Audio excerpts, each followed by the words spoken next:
पेशावर से आपको खबर दें, पेशावर में टैक्सी ड्राइवर पर पुलिस के तशद्दुद की वीडियो मंजर आम पर आ गई है, जो आप इस वक्त देख सकते हैं।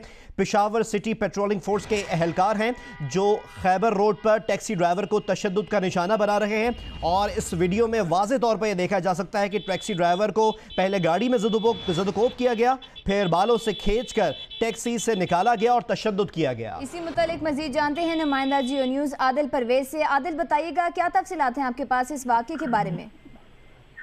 जी, खैबर रोड पर डिफेंस का इलाका है, यहाँ की ये वीडियो है और इस वीडियो में देखा जा सकता है कि सिटी पेट्रोलिंग फोर्स जो कि कुछ अर्सा कबल ही बनाई गई थी अवामी मदद के लिए, उनके एहलकार और जो अफसरान हैं वो एक टैक्सी ड्राइवर पर तशद्दुद कर रहे हैं। उसको पहले गाड़ी के अंदर ही काफी ज्यादा मारा गया, जिसके बाद उसको बालों से खींचकर एक एहलकार बाहर निकाल रहा है गाड़ी से और उसके कपड़े खींच रहा है।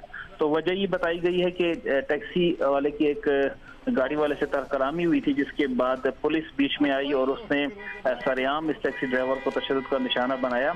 ये पेशावर का पोश इलाका है और यहाँ पर करीब ही अमेरिकन कौंसलेट भी वाक़ है और इस वाक़े की वजह से यहाँ पर मुख्तसरन ये बता दें, क्या ये एहलकार अब भी आज़ाद घूम रहे हैं या इनके खिलाफ कोई एक्शन लिया गया? जी, अभी तक कोई एक्शन नहीं लिया गया। इस फोर्स के जो एहलकार इसमें हम देख सकते हैं इस वीडियो में, और जो मेरी अभी ये बात हुई वो काम से उनका यही कहना था कि अभी वीडियो के जरिए शनाख्त की जा रही है उनके एहलकारों की और उसके बाद ही इनके खिलाफ कार्रवाई की। शुक्रिया आदिल हमें अपडेट करने के लिए।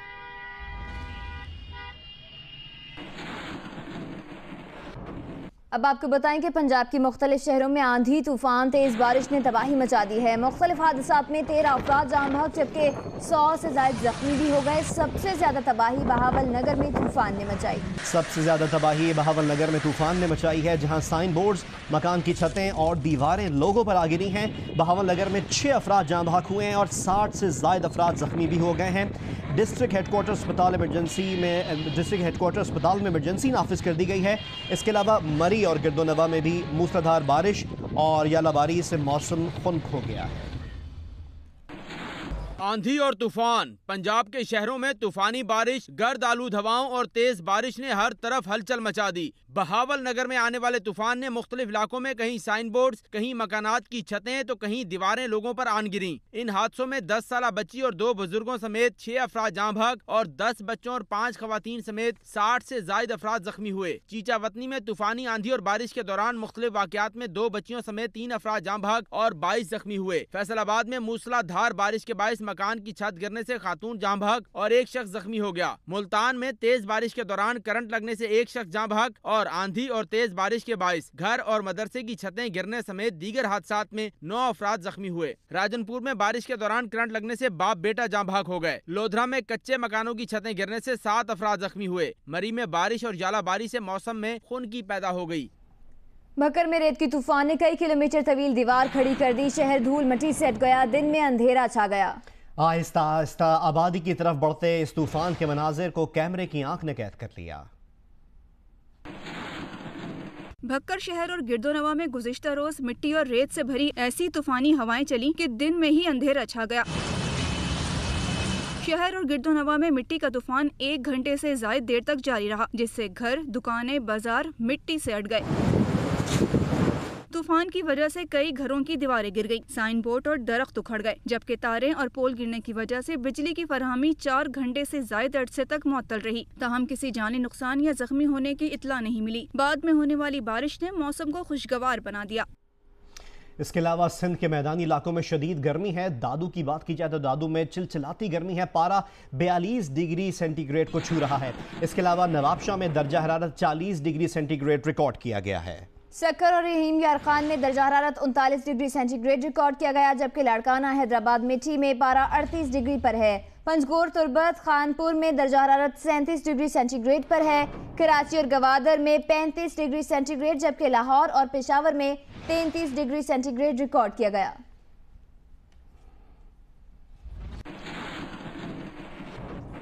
लाहौर में गुज़िश्ता शाम तेज़ हवाओं के साथ बारिश से मौसम खुशगवार हो गया था। ताहम इस वक्त शहर में हल्की धूप है और महकमा मौसमियात वालों का क्या कहना है, ये बता रही हैं जियो न्यूज़ के नुमाइंदा हफ्सा उस्मान। जी बिल्कुल, अगर मौसम की बात की जाए तो आज मौसम जो है वो कदरे बेहतर है। गुज़श्ता रोज़ होने वाली तेज़ बारिश और ठंडी हवाओं ने जो है वो मौसम को तब्दील करके रख दिया है। इस वक्त अगरचे धूप ज़रूर है लेकिन ये काबिल बर्दाश्त है। आराम से जो है वो यहाँ पे खड़ा होकर जो है वो आप लोगों को मौसम की सूरत हाल से जो है वो आगाह किया जा सकता है।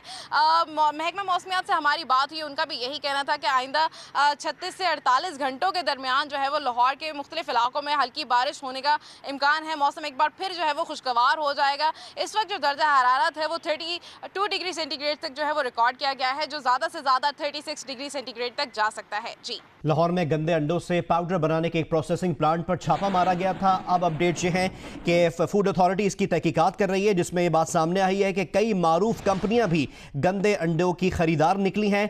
फूड अथॉरिटी ज़राए के मुताबिक एक गंदा अंडा 2 रुपए में खरीदा जाता था। इसी मुतालिक मजीद जानते हैं नुमाइंदा जियो न्यूज़ ज़ीशान बख्श से। ज़ीशान, बताइएगा करोड़ों रुपए मालियत के लाखों गंदे अंडे कहां से आते थे और कौन से यूनिट और फैक्ट्रीज इनका पाउडर खरीद रहे थे? जी बिल्कुल, बुनियादी तौर पर फूड अथॉरिटी ने 2 रोज कबल लाहौर के करीब इलाका है मांगा मंडी, जहां छापा मारा था और वहां से ये बड़ी मिकदार में 11 लाख के करीब बताया जाता है ये अंडे थे, जिनकी मालियत 1 करोड़ रुपए से ज्यादा बनती है, जिनको कब्जे में लिया गया था और इनको अंडों को न सिर्फ तल्फ कर दिया गया था बल्कि फैक्ट्री और मालिकान के खिलाफ मुकदमा दर्ज कर लिया गया था। अब 2 रोज की तहकीक के दरमियान ये पता चला है कि अगर बाजार में वैसे अंडे का रेट देखें तो 80 से 90 रुपए दर्जन है, लेकिन इन प्लांट को 24 रुपए दर्जन यानी 2 रुपए का एक अंडा मिलता था। और न सिर्फ इस प्रोसेसिंग यूनिट का अपना एक बहुत बड़ा पोल्ट्री फार्म है, बल्कि 3 दीगर पोल्ट्री फार्म इस इलाके में मौजूद हैं, जहां से खराब हो जाने वाले अंडे सिर्फ और सिर्फ इनको सप्लाई किए जाते थे। और उसके बाद मुख्तलिफ जो मारूफ ब्रांड्स हैं जो कि बेकरी प्रोडक्ट्स बनाते हैं, साथ ही साथ बिस्किट्स बनाते हैं, केक्स बनाते हैं और दीगर मसनूआत बनाकर शहर के मुख्तलिफ इलाकों में अपना कारोबार जारी रखें, वो तमाम कंपनियां यहाँ से पाउडर खरीदती थी जो इन प्रोडक्ट्स के अंदर डाला जाता था। डीजी फूड अथॉरिटी नूरुल अमीन मेंगल का कहना है कि न सिर्फ अंडों की खरीदारी और इस पाउडर के खरीदारों का खोज लगा रहे हैं, बल्कि हम अगले फेज में उन लोगों को भी पकड़ेंगे जो इनको ये पाउडर और ये अंडे फराहम करते थे, और बिलाशुबा इस हवाले से किसी को भी माफ नहीं किया जाएगा। नूरुल अमीन मेंगल ने वाजे किया कि ऐसी कोई भी चीज जो खुराक के जुमरे में आती है उसके खिलाफ हर मुमकिन कार्रवाई मुकम्मल की जाएगी। बहुत शुक्रिया ज़ीशान बख्श आपका। हुसैन नवाज की तस्वीर किसने लीक की, क्यों की, किस मकसद के लिए की? पैनामा तहकीकात की निगरानी के लिए सुप्रीम कोर्ट का खुसूसी अमल दरामद बेंच तस्वीर लीक के मामले पर हुसैन नवाज की दरखास्त पर कल समाअत करेगा। सरबराह JIT वाजिद ज़िया ने दरपेश चैलेंजेस से मुतालिक दरख्वास्त भी दे रखी है।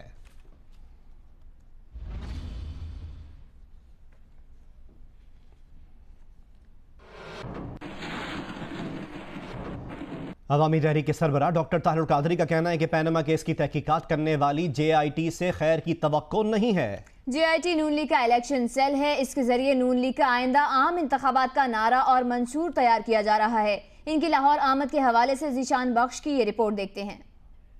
अवामी तहरीक के सरबराह ताहिरुल कादरी की वतन वापसी। लाहौर एयरपोर्ट पर कारकुनों ने पुरजोश इस्तकबाल किया।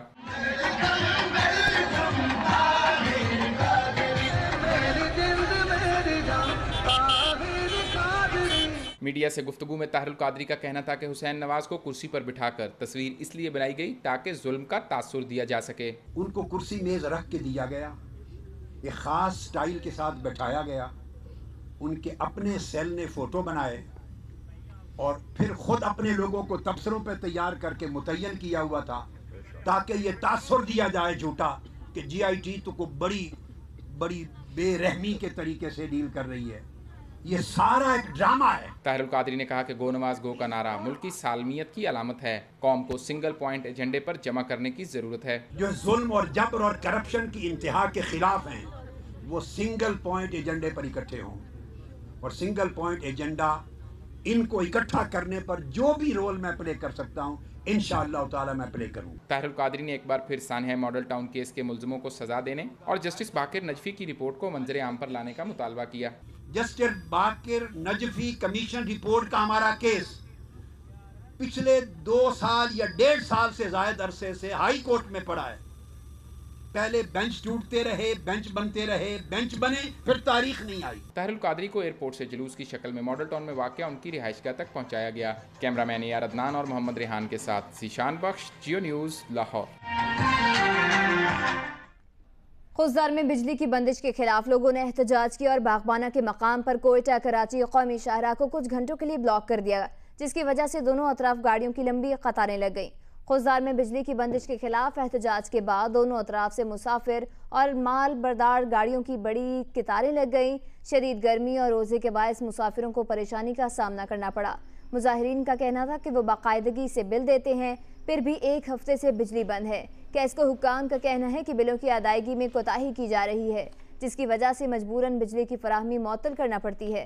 बाद में मुजाहिरीन से मुज़ाकरात के बाद एहतजाज खत्म कर दिया गया।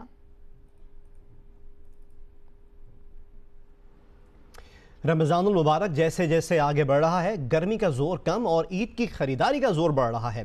कराची के बोल्टन मार्केट में दिन के दौरान खरीदारी का जोर बढ़ता रहा है और इस सिलसिले में मज़ीद तफसीलात हमें बता रहे हैं रियाज एंडी अपनी इस रिपोर्ट में। बोल्टन मार्केट कराची में ईद की खरीदारी का रंग नजर आने लगा है। सूरज की हिद्दत कम होते ही खरीदार मार्केट का रुख करते हैं और चूंकि अभी आगाज़ है इसलिए सबसे पहले बच्चों की खरीदारी की जा रही है। ईद होती बच्चों की है तो ज़ाहिर सी बात है बच्चों के लिए ही ज़्यादा एंटरटेनमेंट होती है, उनके कपड़े, शूज़, फिर उनके गिफ्ट्स वगैरह। बच्चों को गिफ्ट्स होते हैं, एक एक्साइटमेंट होती है बच्चों में, जिसकी वजह से वो बहुत ज़्यादा खुश होते हैं। ज्वेलरी के दुकानदार अभी ग्राहकों का इंतज़ार कर रहे हैं, लेकिन टुक टुक उनकी भी हो रही है। कि हर साल ही ऐसा होता है शुरू में, लेकिन आखिरी के 10-12 दिन में काम होता है क्योंकि ये ज्वेलरी का काम एंड में ही होता है। दुकानदारों का कहना है कि पीर से बाजार देर तक खुले रहेंगे। बोल्टन मार्केट तो रात 12 बजे तक बंद हो जाएगी, लेकिन शहर के बड़े बाजार सहरी तक कारोबार करेंगे। रियाज एंडी, जियो न्यूज़, कराची। जूं जूं ईद के दिन करीब आ रहे हैं, रमज़ान बाज़ारों की रौनक भी बढ़ती जा रही हैं। कहीं बाकी रह जाने वाली इफ्तार पार्टीज़ की तैयारियां हैं तो कहीं ईद के दिन के लिए अभी से एहतमाम शुरू कर दिया गया है। इसी मुतालिक बताने के लिए हमारे साथ मौजूद हैं कराची से उमैमा मलिक, लाहौर से हमें ज्वाइन करेंगी उम्मे फरवा, पेशावर से हमें बताएंगे आफ्ताब खान और कोयटा से आगाह करेंगे शहाब उमर। सबसे पहले बात करेंगे कराची से उमैमा मलिक से, जो इस वक्त एक बचत बाजार में कराची के मौजूद हैं। उमैमा, ये बताइएगा क्या रुझान है खरीदारों का यहाँ पर? क्या ईद के कुछ रंग नज़र आना शुरू हो गए? जी बिल्कुल, माह मुबारक का दूसरा अशरा है। यकीनन ईद की जो है खुशियाँ हर सू बिखरी हुई नज़र आ रही हैं। ख़रीदार जो है वो अभी से अपनी ख़रीदारी में मसरूफ़ है। ख़ास तौर पर जो बच्चा पार्टी है उनके लिए भरपूर तरह से शॉपिंग की जा रही है। इस वक्त हम गुलशन में मौजूद है, एक बचत बाज़ार में मौजूद है और अभी से ही ख़रीदार यहाँ पर आ रहे हैं। मुख्तलिफ मनपसंद चीज़ें जो हैं वो ख़रीदी जा रही हैं, लेकिन उसके साथ साथ अभी रमज़ान बाकी है। लोग जो है रमज़ान की भी ख़रीदारी कर रहे हैं, ईद के लिए भी कुछ चीज़ें देख रहे हैं। शहरियों की कोशिश ये होती है कि दूसरे अशरे से ही खरीदारी शुरू कर दी जाए ताकि आखिर तक उनकी जो खरीदारी है वो मुकम्मल हो जाए। इस वक्त ये भी मैं आपको बताऊं, जो मुख्तलिफ जगहों पे बचत बाज़ार लगे गए हैं वहाँ पर रेट भी कुछ कंट्रोल में है, इसलिए लोग जो है वो भरपूर अंदाज से अपनी ख़रीदारी कर रहे हैं। महीना भी स्टार्ट है, शहरियों के पास यकीनन पैसे भी मौजूद हैं, इसलिए उनकी भरपूर कोशिश यही है कि किसी हद तक अपनी जो है वो ख़रीदारी ईद से पहले 4-5 दिन पहले ही कम्प्लीट कर ली जाए ताकि चांद रात और एंड की जो दिन है वो अच्छे से सुकून से गुजारे जा सकें। जी ठीक है, अब इसी मुतालिक बात करते हैं। लाहौर से हमारे साथ मौजूद हैं उम्मे फरवा, जो कि तारीखी अनारकली बाजार में मौजूद हैं। फरवा, बताइएगा कैसी चल रही है लाहौरियों की ईद की तैयारियां? जी, लाहौर में भी बिल्कुल कराची की तरह रौनक और गहमा गहमे शुरू हो गई है क्योंकि ईद को चंद रोज़ रह गए हैं और आज जैसे कि 15वां रोज़ा है तो शहरियों ने ईद की जो ख़रीदारी है वो शुरू कर दी है।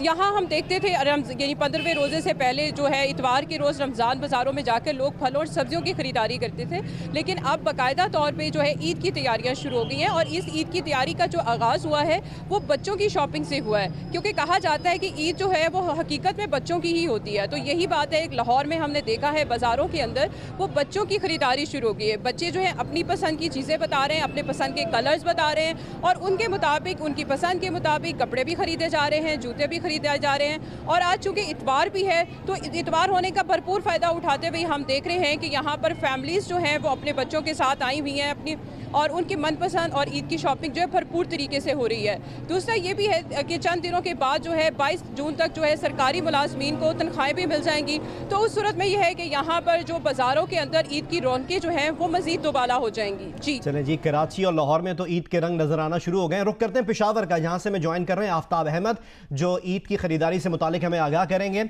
आफ्ताब, ये बताइएगा कैसी गहमा गहमी है पेशावर में?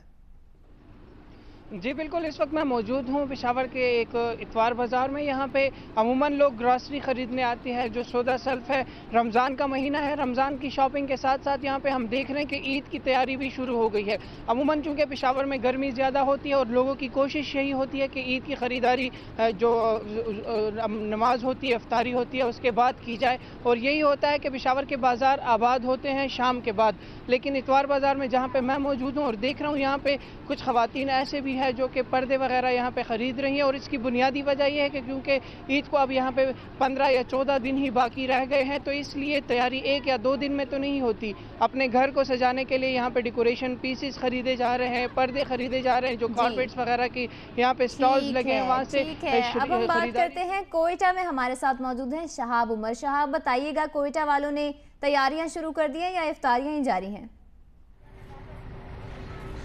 यकीनन कोयटा में भी जो तैयारियां हैं ईद के हवाले से वो आहिस्ता आहिस्ता शुरू होने लगी हैं। ख़ास तौर पर जितने भी बाज़ार मार्केट्स हैं वहाँ पर कोयटा में अमूमन जो दूसरा अशरा है वो ख़त्म होने के करीब होता है, तो बाज़ारों में रौनकें बढ़ जाती हैं। हम इस वक्त क्योंकि रमज़ान के दिन भी बाकी हैं, लोग जो हैं फल सब्ज़ी और गोश्त मार्केट उनका रुख कर रहे हैं, क्योंकि उनको जो इफ्तार है, सहरी, उनकी तैयारी भी करनी है। लेकिन जो मार्केट्स हैं गोश्त फल, यहाँ पर भी देख रहे हैं दूसरा अशरा जारी है, लेकिन जो महंगाई है उस पर काबू नहीं पाया जा सका है। जो अशिया खुर्दनूस की कीमतें हैं वो इजाफी दामों में फ़रोख्त इस वक्त जारी है। जी बहुत बहुत शुक्रिया। कराची से उमैमा मलिक, लाहौर से उम्मे फरवा, पेशावर से आफ्ताब खान और कोयटा से शहाब उमर, आप चारों का बहुत बहुत शुक्रिया। और ओवरऑल सिचुएशन अगर देखी जाए तो बाज़ारों में ईद के रंग नजर आना शुरू हो गए हैं। ईद उल फितर पर नए और करारे नोटों के लिए परेशान होने की अब कोई ज़रूरत नहीं। अवाम अभी से SMS करके 18,000 रुपये मालियत के नए नोट बुक करा सकते हैं। कल से 23 जून तक नोटों का इजरा जारी रहेगा। अशरफ खान की रिपोर्ट देखते हैं।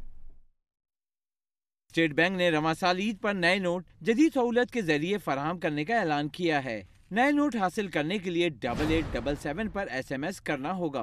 SMS में शनाख्ती कार्ड का नंबर, खाली जगह और मुंतखब ब्रांच का ID नंबर मैसेज करना होगा। जवाब में आवाम को ट्रांजेक्शन नंबर, तारीख और ब्रांच का पता मौसूल होगा। मुकर्ररा तारीख को बैंक जाएं, रकम दें और नए नोट ले आएं।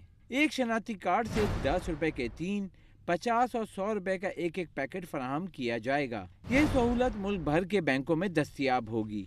आखिर में सबसे अहम चीज, एक शनाख्ती कार्ड पर एक मरतबा ही नए नोट मिलेंगे। अशरफ खान, जियो न्यूज़, कराची। अहम खबर शामिल करेंगे कोयटा से, जहां के सरियाब रोड पर पुलिस नाके पर फायरिंग हुई है, जिसके नतीजे में एक पुलिस एहलकार शहीद, जबकि फायरिंग से 2 पुलिस एहलकार और एक राहगीर जख्मी हो गया है। मजीद तफसीलात जानेंगे नुमाइंदा जियो न्यूज़ नदीम कौसर से। नदीम, क्या डिटेल्स हैं इस वाक़े के हवाले से? जी, जो हमें पुलिस ज़राए से मालूम हुआ है कि जो सरियाब का इलाका है जिसे चक्की शावानी कहते हैं, वहाँ पुलिस की जो 3 एहलकार थे नाके पर जो है अपनी ड्यूटी दे रहे थे। इस दौरान में जो है नामालूम मुसर्रफात मोटरसाइकिल पर आए हैं, उन्होंने फायरिंग की है, जिसके नतीजे में एक एहलकार शहीद हो गया है, 2 जख्मी हैं, जबकि एक राहगीर भी जख्मी हुआ है। जो रेस्क्यू की टीमें हैं उन्होंने इन जख्मियों और शहीद होने वाले एहलकार की डेड बॉडी को जो है सिविल अस्पताल कोयटा मुंतकिल कर दिया है, जहाँ जो है जो 2 पुलिस एहलकार हैं उनकी हालत जो है तशवीशनाक बताई जा रही है। जी ठीक है नदीम कौसर, बहुत शुक्रिया आपका।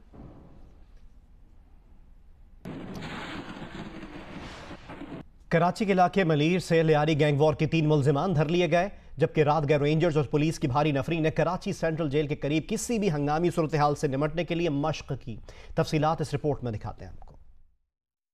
कराची के इलाके मलीर सालार कोर्ट में रात गए कानून नाफिज करने वाले इदारे ने कार्रवाई करके लियारी गैंगवॉर से ताल्लुक रखने वाले 3 मुल्जिमान को गिरफ्तार करके नामालूम मुकाम पर मुंतकिल कर दिया। मुल्जिमान पुलिस पर हमले, कत्ल, अगवा बराए तावान और भत्ताखोरी की मुतादिद वारदातों में मुलव्विस है। ज़राए के मुताबिक गिरफ्तार मुल्जिमान की शनाख्त शहजाद, सराज और अरसलान के नाम से हुई है। दूसरी जानिब कराची सेंट्रल जेल में किसी भी किस्म के हंगामी हालात से निपटने के लिए पुलिस और रेंजर्स ने मुश्तरका मशक़ें की। इस दौरान जेल के अतराफ भारी नफरी तैनात की गई और जेल आने जाने वाले रास्ते सील कर दिए गए। शारा नूरजहां पुलिस ने MQM के रुकन सिंध असम्बली जमाल अहमद पर गुज़िश्ता रोज होने वाले हमले का मुकदमा दर्ज कर लिया है। गुलबहार में भी 3 मुल्जिमान पकड़े गए। पुलिस के मुताबिक मुल्जिमान में गैर मुल्की मंशात फरोश और मफरूम मुल्जिम शामिल हैं, जबकि ख्वाजा अजमेर नगरी से गैर मुल्की को गिरफ्तार करके फॉरेन एक्ट के तहत मुकदमा दर्ज कर लिया गया।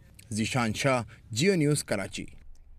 कराची के मुख्तलिफ इलाकों में मुल्क भर से आए हुए खाना बदोशों ने फुटपाथ, ग्रीन बेल्ट्स और पुलों के नीचे कब्जा जमा लिया है। गदागरों के सरगना भारी रकम देकर इलाके खरीदते हैं, जिसमें बाकायदगी से पुलिस को भी हिस्सा दिया जाता है। तफसीलात जानते हैं इस रिपोर्ट में। रमजानुल मुबारक के आते ही कराची की ग्रीन बेल्ट फुटपाथ दूसरे शहरों से आर्जी तौर पर आने वाले खानाबदोशों और गदागरों से आबाद हो जाते हैं। ये खानाबदोश पूरे खानदानों के हमरा काबिज हो जाते हैं। सुबह होते ही ये गदागर बच्चे, औरतें, मर्द और बूढ़े अहम शाहराहों, सिग्नल, सड़कों और बाजारों में फैल जाते हैं। ये बलाएं शहरियों से जबरदस्ती भीख कम भत्ता वसूल करते हैं, जबकि प्रोफेशनल गदागरों के बच्चे मार्केटों में चोरी की वारदातों में भी पकड़े जा चुके हैं। जराये के मुताबिक गदागरों के सरगना भारी रकम के एवज इलाके खरीदते हैं और उनमें पुलिस और थानों को भी हिस्सा बाकायदगी से अदा किया जाता है। कौन से शहरों से आते हैं, पुलों के नीचे बैठ जाते हैं, कौन है, क्या है, कहाँ से आए हैं, क्यों बैठे हैं, किसी को कुछ पता नहीं है। ये बिल्कुल गलत है। सिंध हुकूमत को चाहिए कि जितने भी भीख मांगने वाले हैं इनके फौरी एक्शन लिया जाए, चेक एंड बैलेंस लिया जाए।